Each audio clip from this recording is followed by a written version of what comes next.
Coach, you guys are currently 12-3 on the season. You jumped to number 15 in the ranks.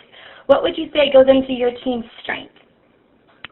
Definitely our leadership, our captains, our veterans, players like Max Hyland, Patrick Ryan, Seth Gustin, veterans like Patrick Gregory, Michael Parter, our goalie, Cody Helbig, Dalton Bew, a rookie. Even though he's a rookie, he plays like a vet. It's our vets, our captains. They keep a tight locker room. We're like a family in there. There's no cliques. The guys are playing well, and they keep a tight leash on the guys. Yes, and having a tight-knit group of guys really helps with the success. But talk a little bit of the success of your goalie, Mike Parda. He is currently 11-3 on the season with a 92% save percentage. How's he been for you? Wow, Michael's been great. When I recruited him, he's everything I thought he would be. He's come in. He's been the stud backer. He's been the anchor. He's made the big saves when we need him to make them. It allows our team to play more aggressive. Guys can take chances. They know we got a stone wall back there. So Mike's every bit as advertised. I think he's one of the best goalies in the country. Can't be happier with him. Exactly, and that's really key. But going off of that, according to the ACH, he's played every game except for Corey Leonard, who played one game. Do you really see Parda as your go-to guy? Michael's our number one. The other goalies know that. The team knows that. The coaching staff knows that. He's our guy. He's going to play the big games. We'll try to get the other guys in. They're capable. But when you got somebody as good as Mike, he's your guy. And you find a legit starter like that that's can steal you some games and keep you in other games. You keep rolling with him, and hopefully we can work the other guys in. But yeah, Mike's our guy going forward, and everybody knows that. And then your games against Naval Academy were postponed due to weather. We don't really experience that over here in Arizona, 75 degrees. But when they resume, what are you expecting from Naval Academy? Yeah, hopefully we can get those rescheduled. We're looking at Martin Luther King weekend. Navy's a team that never quits. Their discipline's unbelievable. Their conditioning's outstanding, and like it should be, it's the Naval Academy.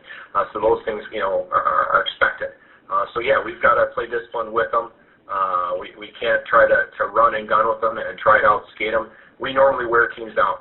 We're pretty conditioned, pretty in shape, but obviously we're not in shape like Navy guys. So we just got to play our game. We expect nothing but their best. They're a good hockey team. They're well coached, but we'd be ready for them. And then your last game against Canisius College, 5 different guys scored, and Andrew Mitch scored twice for you guys. Talk a little bit about your team's depth. Yeah, wow. When you can roll 4 lines, it's great. Guys know what their role is. Having 4 lines and not being afraid to throw that 4th line out there. Not even afraid to substitute guys that aren't in those top 4 lines. We got guys in the 5th line that have popped in and done a job really good as well. We don't like to call our lines 1, 2, 3, 4. We call them colors. We've got a lot of veterans, a lot of guys that can score. But then you got the guys that got to grind it out, the bangers, the PKers. It's a good group. So when you got the depth like that, we can play any 12 guys on a penalty kill and not worry about it. It's awesome. And depth is definitely key in succeeding, but do you feel like your team has developed that killer instinct in finishing out games?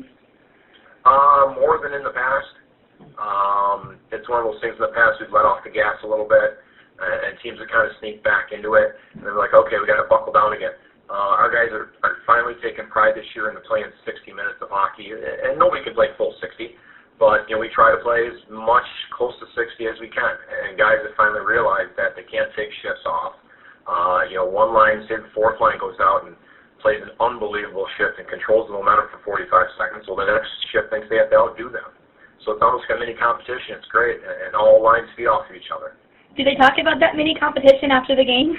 Oh, the busting's going on, and who won shifts and who won battles and who lost battles, and it's I try to stay out of that mess, but the kangaroo court and all that. It's like I say, we're a tight knit group, and the guys feed off each other. So one line goes out and has a good shift. The other line feels if they don't do that, if they don't win their shift, they're letting the guys down, and nobody wants to do that with this team. It's definitely good that the team chemistry is strong. What would you say the team's biggest strength is overall? It's communication. It's a few things. Communication, the depth, like we spoke about, the veterans, the big game players. Like we mentioned, Michael Parter before. You got Patrick Gregory, who's been an unbelievable freshman stud for us. Charlie Chamberlain. The list goes on, and it seems like one of those times if one of our top couple guys aren't coming through, then the bottom guys are coming through. So we don't have to rely on 2 or 3 guys. We've got 19 to 21 guys dressed, and it seems like any certain night anybody can step up, and I think that's the key to our team. And with that, what would you say the team's biggest weakness is? Weakness, too fancy. We've got a lot of skill on the team.